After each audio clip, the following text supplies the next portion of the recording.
안녕하세요. 오늘 저희가 다룰 주제는 죄를 처리하시는 하나님입니다. 이게 들어보면 굉장히 좀 무겁고 엄중하게 들릴 수 있는데요. 오늘 저희랑 같이 자료들을 따라가다 보면요. 그 안에 정말 놀라운 반전이 있구나. 또 은혜가 있구나. 이걸 발견하게 되실 겁니다. 네, 그렇습니다. 저희가 오늘 분석할 자료는 구약의 역대하랑 스가랴, 그리고 신약의 요한계시록, 요한복음 이렇게 네 가지 성경 본문이에요. 네 가지네요. 네, 각기 다른 시대의 다른 상황에서 쓰였지만 죄라는 문제를 하나님께서 어떻게 다루시는가 하는 하나의 거대한 질문을 관통하고 있죠. 그렇죠. 그래서 이번 탐구의 목표는 이 네 개의 퍼즐 조각을 맞춰보는 겁니다. 하나님의 공의로운 심판, 그리고 그 이면에 흐르는 헤아릴 수 없는 사랑, 이 어떻게 하나의 그림으로 완성되는지 그 과정을 여러분과 함께 따라가 보려고 합니다. 기대가 됩니다. 자, 그럼 첫 번째 조각부터 한번 맞춰볼까요? 첫 번째 자료는 역대하 21장에 나오는 유다왕 여호람의 이야기인데요. 이 사람은 정말지 정말 대단한 인물이죠. 네, 악의 종합 선물 세트 같아요. 아버지였던 선한 왕 여호사밧의 길은 전혀 따르지 않고 권력을 잡자마자 자기 형제들을 전부 칼로 죽여버립니다. 그렇죠. 자기 자리를 위협할 수도 있다는 그 이유 하나만으로 혈육을 모두 제거한 아주 끔찍한 죄를 저지른 겁니다. 이 사료는 이런 여호람의 죄에 대해 하나님께서 어떻게 반응하시는지 아주 명확하게 기록하고 있어요. 네. 그에게 불치병을 내리시고 나라에는 외적의 침입이라는 재앙을 허락하시죠. 이게 바로 죄는 절대 그냥 넘어가지 않으시는 하나님의 공의, 그걸 보여주는 대표적인 사례인 거고요. 그런데 저는 이 부분이 정말 충격적이었어요. 어떤 부분이요? 자기 형제들을 다 죽이고 온갖 악행을 저질렀는데도 하나님이 다윗과의 언약 때문에 그의 가문, 그러니까 왕조 자체를 완전히 끝내버리지는 않으셨다는 점이요. 아, 그 부분. 네, 본문에 보면 다윗과 그의 자손에게 항상 등불을 주겠다는 약속을 지키셨다고 나오잖아요. 솔직히 이걸 읽으면서 아니 이게 공평한가? 하는 생각이 좀 들더라고요. 네네. 충분히 그렇게 생각할 수 있죠. 이 긴장감을 어떻게 이해해야 할까요? 아주 좋은 질문입니다. 그게 바로 이 본문의 핵심적인 긴장감이죠. 핵심적인 긴장감이군요. 네.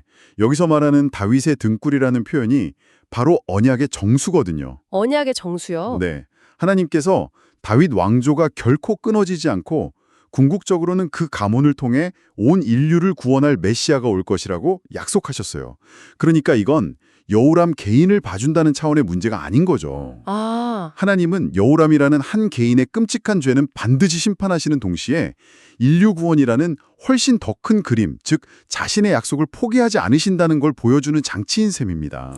그렇군요. 개인에 대한 공의와 인류 전체를 향한 신실하심이 충돌하는 것처럼 보이는 바로 그 지점에서 우리는 하나님의 복합적인 성품을 엿볼 수 있는 겁니다. 그러니까 여호람 개인의 운명하고 다윗 왕조의 운명을 분리해서 봐야 한다는 말씀이시군요. 맞습니다. 죄는 미워하시되 그 죄 때문에 더 큰 계획까지 무너뜨리지는 않으시는 하나님의 일관성이네요. 와, 한 개인의 죄와 심판에서 시작했는데 이 주제가 훨씬 더 큰 차원으로 확장될 수 있겠는데요? 맞습니다.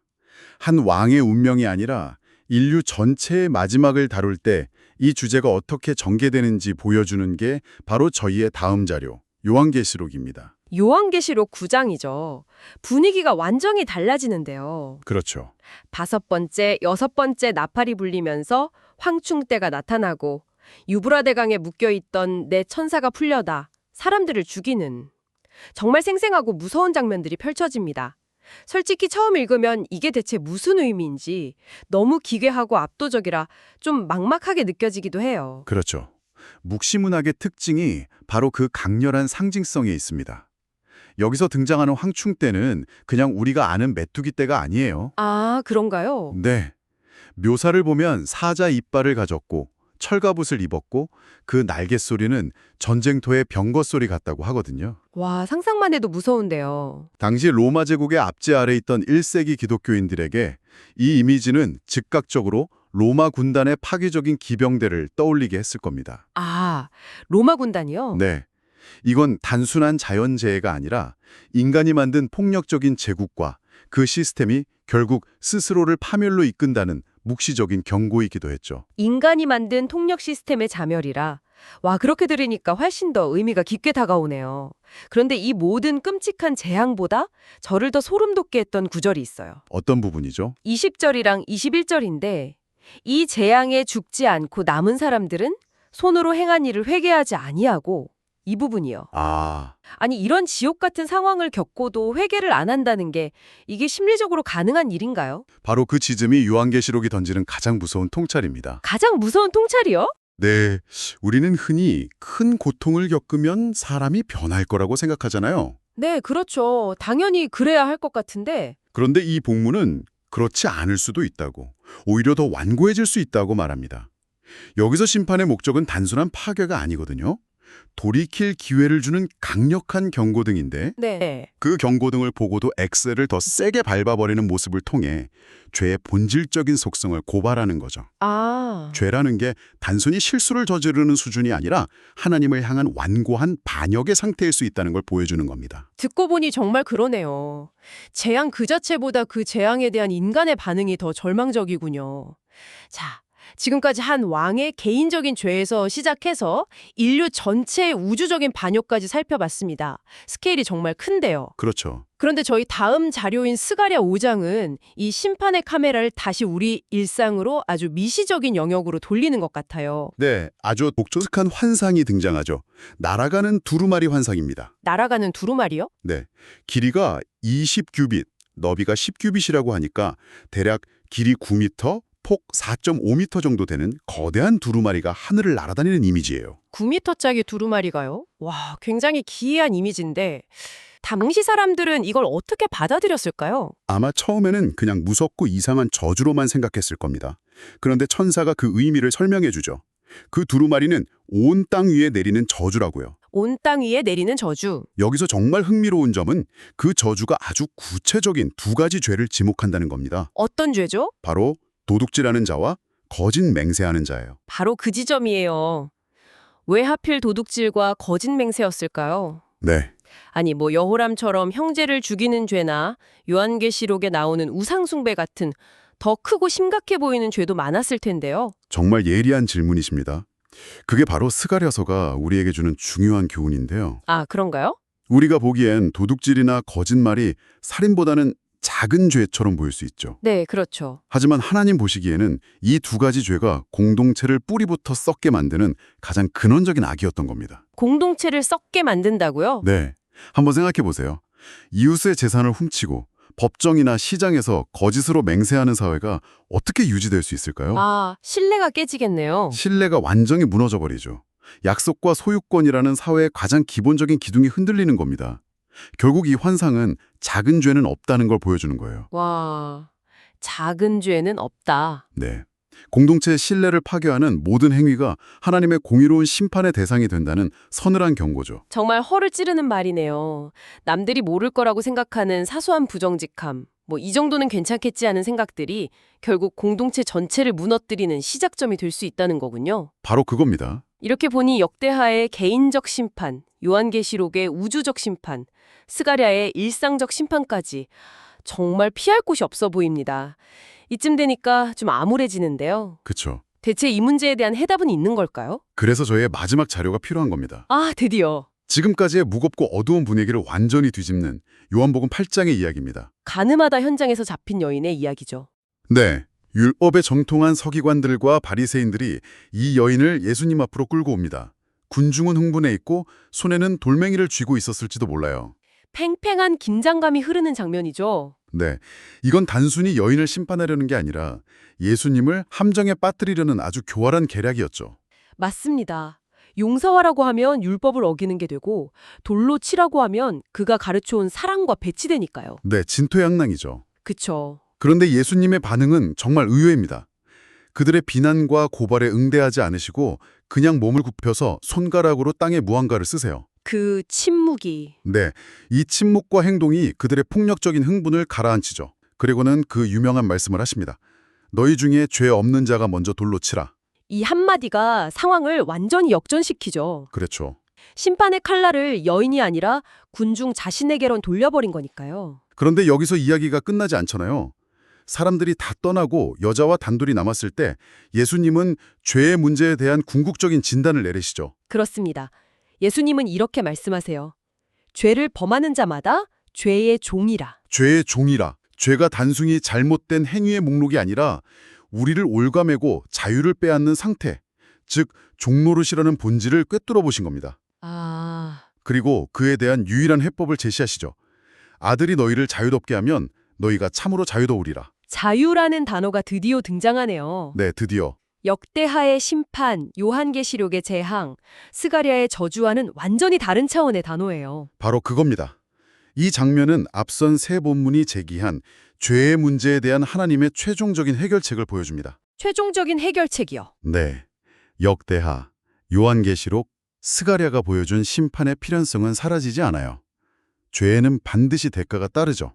하지만 진리이신 예수님을 통해 그 대가를 대신 치르고 죄를 용서받고 더 나아가 죄의 권세로부터 해방되는 길을 열어주신 겁니다.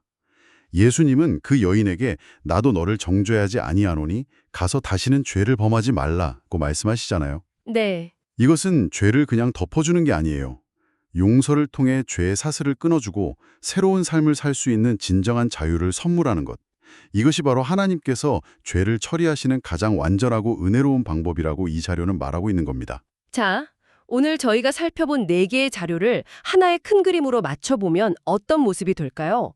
역대하 요호람의 이야기를 통해서는 죄는 반드시 심판하시지만 더 큰 약속은 끝까지 지키시는 하나님의 공의와 신실하심을 봤습니다. 그리고 요한계시록에서는 회개를 촉구하는 심판의 엄중함과 그마저도 거부하는 인간의 완고함을, 스가랴의 날아가는 두루마리를 통해서는 공동체를 파괴하는 일상의 죄까지도 결코 가볍지 않다는 경고를 들었죠. 네, 맞아요. 그리고 마지막으로 요한복음을 통해 이 모든 죄의 문제를 해결하시는 예수님의 은혜를 확인했습니다. 결국 이 자료들이 우리에게 말해주는 건 우리의 삶이 하나님의 공의로운 심판과 그분의 한없는 사랑이라는 2개의 거대한 기둥 사이에서 이루어진다는 사실인 것 같네요. 맞습니다.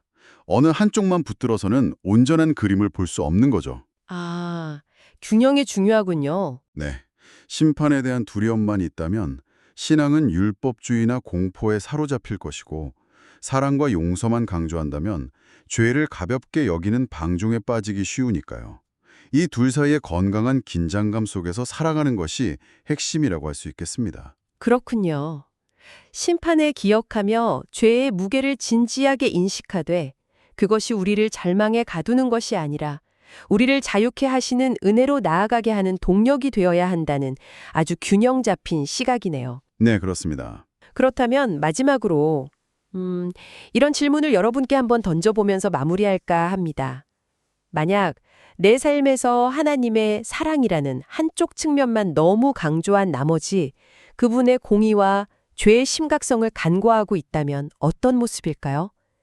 반대로 공의와 심판에 대한 두려움이 너무 커서 나를 자유롭게 하신 은혜의 기쁨을 전혀 누리지 못하고 있다면요? 당신의 삶은 지금 이 2 기둥 중 어느 쪽에 더 치우쳐 있나요?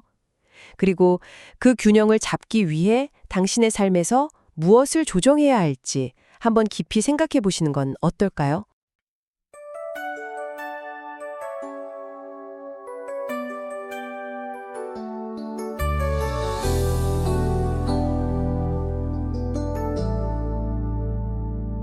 유다 왕 여호람은 아버지의 길 떠나 악을 행하며 형제들을 죽였네. 언약을 지키시지만 심판하시는 하나님 그의 죄를 엄히 다스려 병들게 하셨으나 다윗에게 약속하신 등불은 꺼뜨리지 않으셨네.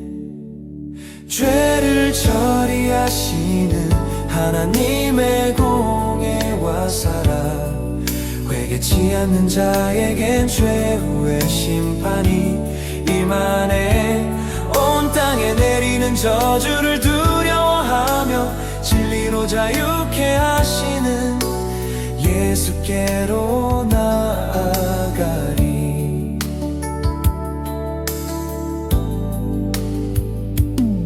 다섯째와 여섯째 나팔이 울려 퍼질 때 황충의 재앙과 죽음의 권세가 덮쳐오네. 최후 심판의 모습 속에서도 사람들은 우상과 죄악을 회개하지 아니하더라. 주너 만공의 앞에 세상은 떨게 되리. 죄를 처리하시는 하나님의 공의와 사랑, 회개치 않는 자에겐 최후의 심판이 임하네. 온 땅에 내리는 저주를 두려워하며 진리로 자유케 하시는 예수께로 나아가리. 날아가는 두루마리, 환상 속의 경고, 도둑질과 거짓 맹세를 끊어내시네. 온 땅에 내리는 저주는 숨겨진 죄를 찾아 죄인들을 그 땅에서 깨끗이 제거하시리.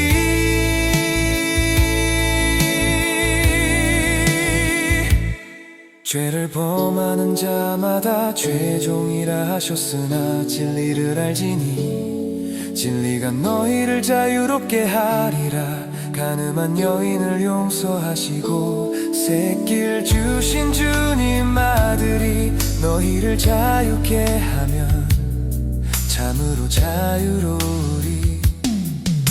심판 중에도 자비를 잊지 않으시는 주님, 회개의 기회를 붙잡고 죄를 멀리하리. 진리이신 예수님으로 참 자유를 얻으니 죄를 처리하신 주님께 영광